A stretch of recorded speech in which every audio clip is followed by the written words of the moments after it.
Good morning. This is going to serve as your Sunday morning Bible class. I hope that you and your family are doing well and that you are taking care and being safe as well as healthy. And if you need anything, certainly reach out to us at the church.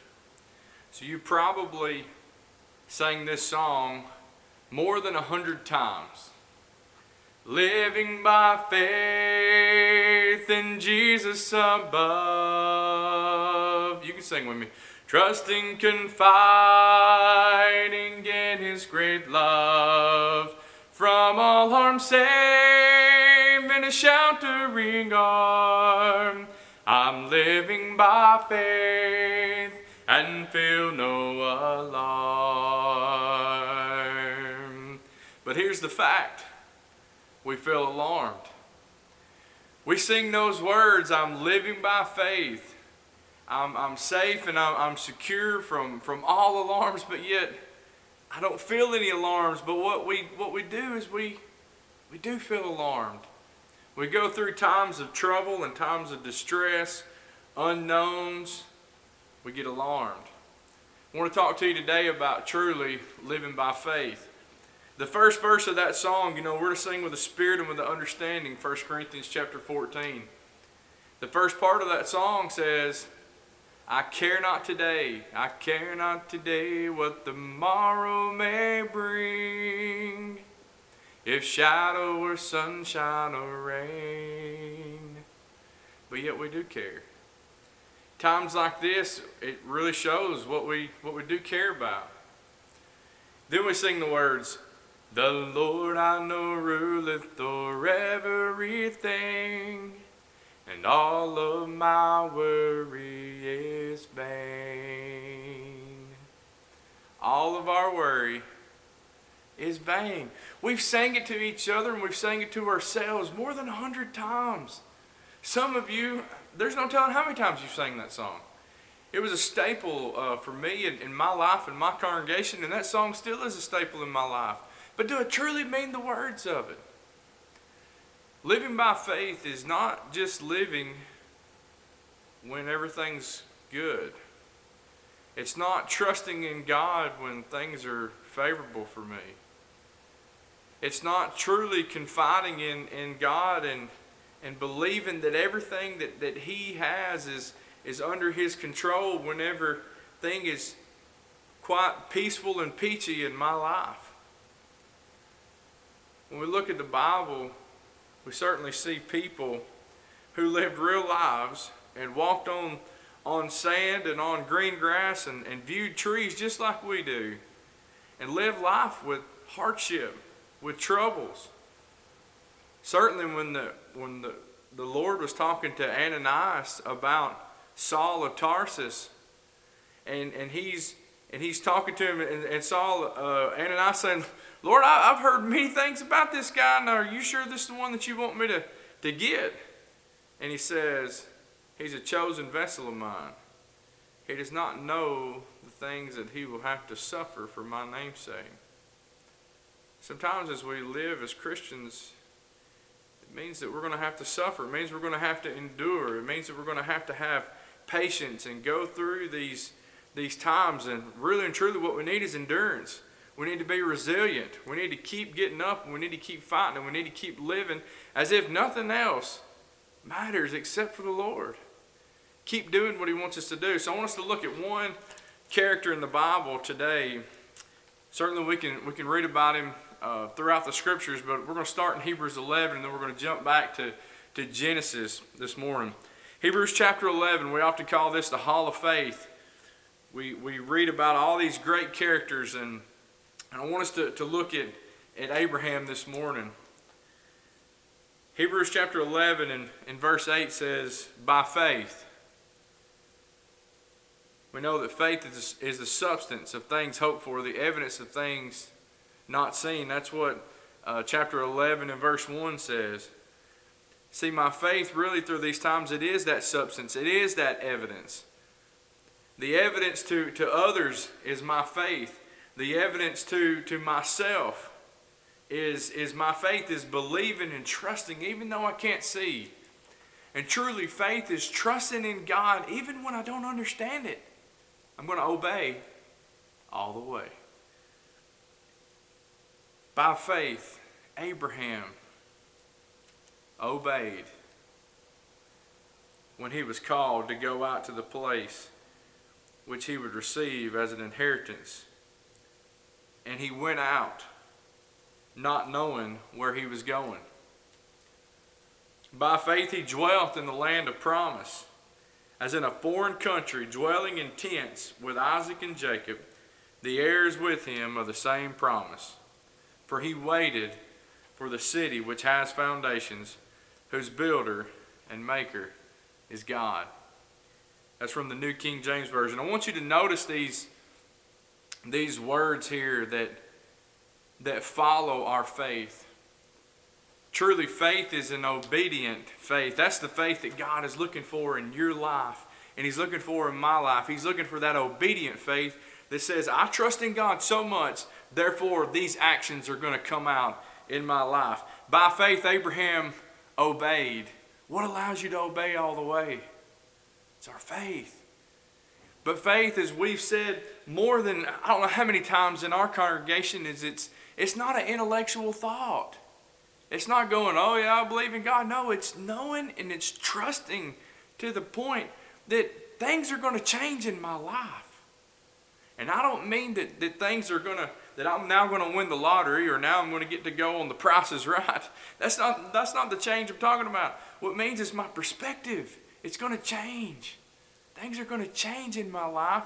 And the way that I view this world, the way that I view my life, they're going to change. And by faith, Abraham, he obeyed when he was called to go out to the place which he would receive as an inheritance.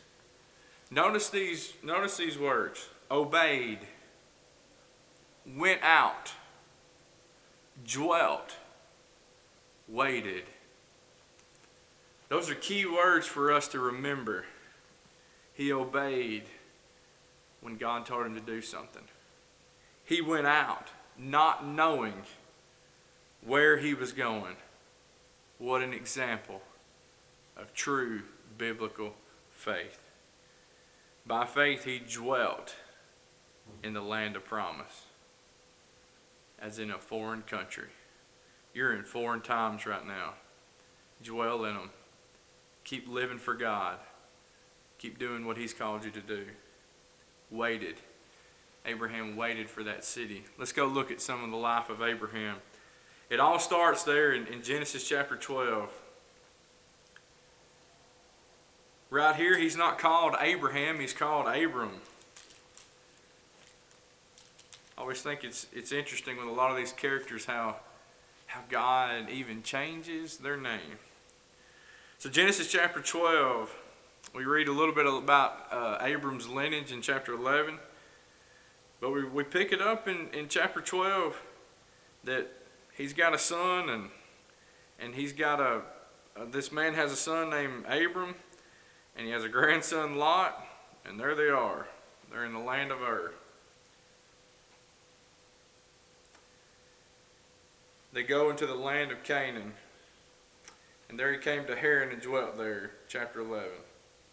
So we go to chapter 12 and verse 1. Now the Lord had said to Abram, get out of your country, from your family, to a land that I will show you. I will make you a great nation, I will bless you, and make your name great, and you shall be a blessing. I will bless those who bless you, and I will curse him who curses you, and in you all the families of the earth shall be blessed. God tells Abram, he says, get out of your country, man. Get away from your family and go to a land that I'll show you. Now today, you translate that into 21st century. God comes to a young man and tells him to get out of his country. Well, that might mean that him going and leaving the place that he's at, leaving the state that he's in, to go off to college. Leaving his family would mean getting out of his bedroom, away from his PlayStation, and going off to college. That probably mom and dad are going to be paying his phone bill and his car insurance while he's there as well. not to mention getting food money and gas money. Leaving a country or leaving your family today, it's not like it would have been back then. See, Abram, to leave his father's house, to leave his family, meant leaving the safety of his family.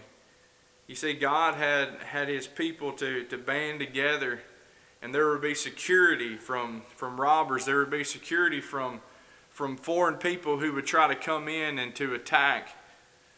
We certainly know that in the book of Job we see where his people where they were attacked, and we see where his livestock were taken off. That was one of the reports that came to Job in his day of horrible things that happened in his life.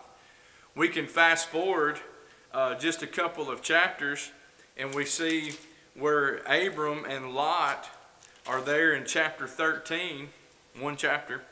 Chapter 13, Abram and Lot are there, and Abram and Lot, they separate because both of their tribes have gotten too big, and so there's not enough. Remember, there was problem between the herdsmen. So they separated.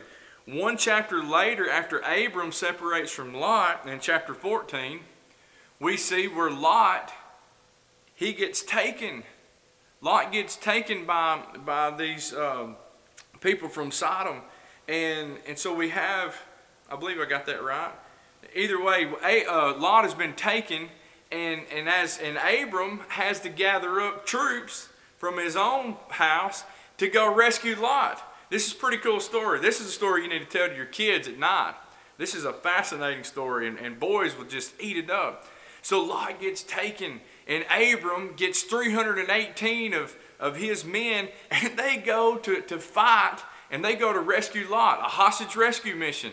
Man, it's pretty cool to think about Abram as you would think about Navy SEALs today going in to make a hostage rescue. And so Abram, they separate their forces, they go in and they fight, and then they bring back Lot, and they bring back all these possessions. Pretty awesome story. Read up on it. Tell it to your kids. The Bible's full of these fascinating stories. But Abram, through faith, had to go rescue Lot. But we realize that him leaving his family back in chapter 12, there was some risk that was involved. There would be unknowns. And God says, get out of your country. Get out of this place that you're at. This place of safety and security and where you truly feel comfortable. Leave your father's house. Go to land that I'm going to show you. And Hebrews 11 tells us that by faith, Abraham went out when God told him. Look at the next verse. Right after God commands these things to Abram in chapter 12, and we see what Abram did in verse 4. So Abram, notice what he didn't do. So Abram questioned God. So Abram blamed God for this despair. So Abram said, God, what do you mean? No. He didn't question. He didn't beg. He departed as the Lord told him. He went and he did and he obeyed just the way God told him to. I want to have the faith of Abraham. When I go through these times in my life and when the church can't meet together, when I see brothers and sisters who their jobs are getting cut back, when I don't know what's going to happen with all these things. But when God tells me to do something, no matter what it happens in my life, as painful as it might be or as troubling as it might be, I want to obey all the way. I want to do what God asked me to do just the way that Abraham did. But you see, Abram, he had to learn faith just like me and you do. He had to learn from God along this way. He had very good highs and he also had some lows. He had some times where he didn't truly trust in God. And so he had to learn from those things, just the way that me and you do as well. Let's look at one of them. Same chapter. Abram's told to get out of his country, and he's going and he's obeying and he's doing what God wants him to do. He builds an altar in verse 8, and he moved from there to the mountains east of Bethel, and he pitched his tent with Bethel on the west and Ai on the east. There he built an altar to the Lord and called on the name of the Lord. Boy, Abram, you're doing good, and that's what I want to do. But we see in verse 9, so Abram journeyed going on still toward the south. Verse 10, now there was a famine in the land, big problems. And Abram went down to Egypt to dwell there, for the famine was severe in the land. It came to pass when he was close to entering Egypt that he said to Sarai, she's not named Sarah yet, his wife. I'll probably mess that up a whole bunch of times. Indeed, I know that you are a young woman of beautiful countenance. Boy, Abram picked a good one, didn't he? Verse 12. Therefore it will happen when the Egyptians see you that they will say, this is his wife, and they'll kill me, and they'll let you live. Remember what God had told Abram? He said, I'm going to bless those who bless you, and I'm going to curse those who curse you. But you see how soon it is that we forget what God tells us in his promises. Abram asked Sarai to lie. Verse 13, please say you are my sister, that it may be well with me for your sake, and that I may live because of you. Here Abram is trying to obey, and not 10 verses later, actually 7 verses later, after God tells him to do these things, we see where his faith begins to struggle. I can relate to that. I don't know about you. Abram says, I want you to say you're my sister instead of my wife so that I can live. So the princes of Pharaoh, they saw her, they commended her to Pharaoh, and the woman was taken to Pharaoh's house. He treated Abram, well for her, and he received sheep and oxen and donkeys and male and female servants and female donkeys and camels. And so Abram's living it up. He trades his wife for his sister, and now he's getting rewarded. But it was all a lie, and it's going to come back and bite Pharaoh. Verse 17, but the Lord plagued Pharaoh. Never forget what God says. The Lord plagued Pharaoh and his house with great plagues because of Sarai, Abram's wife. And Pharaoh called Abram and said, what is this you've done to me? Why did you not tell me she was your wife? Why did you say she is my sister? I might have taken her as my wife. Now therefore, here is your wife. Take her and go your way. So Pharaoh commanded his men concerning him, and they sent him away with his wife and all that he had. See, Abram had to learn faith, just like me and you. And he's in this learning process. Learn to trust God. When God says it, it's going to happen. But after Abram separates from Lot, and God's continuing to give him his promises, Abram continues he refuses to take the possessions that he's offered after he brings Lot back, and we see how great that Abram's doing. And so chapter 15, God promises him children. Chapter 15, behold, the word of the Lord came to him, saying, this one shall not be your heir. Abram, in chapter 15, he says, God, I'm dwelling here, verse 3, then Abram said, look, you have given me no offspring. Indeed, one born in my house is my heir. Verse 4, and behold, the word of the Lord came to him, saying, this one shall not be your heir, but one who will come from your own body shall be your heir. Then he brought him outside and said, look toward heaven and count the stars, if you're able to number them. And he said to him, so shall your descendants be. And he believed in the Lord, and he accounted it to him for righteousness. But what I want you to understand here is that Abram, he believes these things, and God's promising these children. But we see in chapter 16 where Abram's faith begins to fall. Chapter 16. Now Sarai, Abram's wife, had borne him no children. And she had an Egyptian maidservant whose name was Hagar. So Sarai said to Abram, "See now, the Lord has restrained me from bearing children. Please go into my maid. Perhaps I shall obtain children by her." And Abram heeded the voice of Sarai.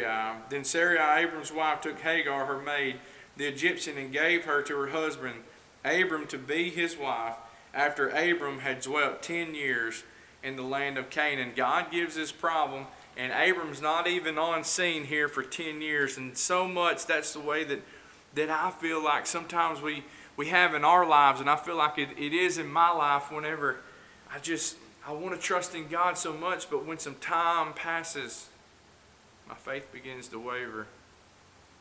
God promised children to Abram, but here we find Abram and Sarai in chapter 16, one chapter later, trying to do things their way. They're trying to do things the way that they wanted, or the way that they thought it should be. We need to do it God's way. We do it God's way, we get it right. We certainly know that Abram had a child through this incident, through Ishmael, and Abram even pleads with God later, desiring that Ishmael may live, that God tells him in chapter 17, "I'm going to establish my covenant with you," and talks to him about circumcision, and he begs that in verse 18 of chapter 17, Abram said to God, "Oh, that Ishmael might live before you." Then God said, "No." God ever tell you no? Your prayers ever come back with a no? You need to tell your children no. There's a reason. It's because your children need to be faithful to you. That's one reason why we discipline our children, is because if they won't obey me, then they won't obey God. There's going to be times in their lives when they're going to be told by God the words "no." And how they respond to your no will probably be how they'll respond to God's no. What you have in your possession is your children in your household. It's a very precious thing, and it's from God, and He's given them to you.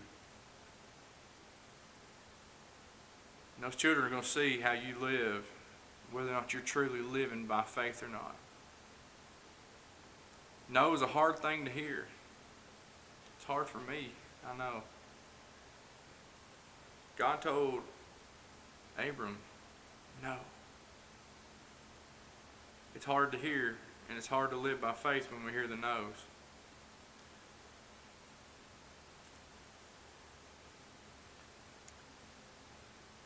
God said, "I got a plan." No, Abram. At this point, God had just changed his name. In the same chapter, he says, "Sarah, your wife, shall bear you a son, and you shall call his name Isaac, and I will establish my covenant with him." God has a plan.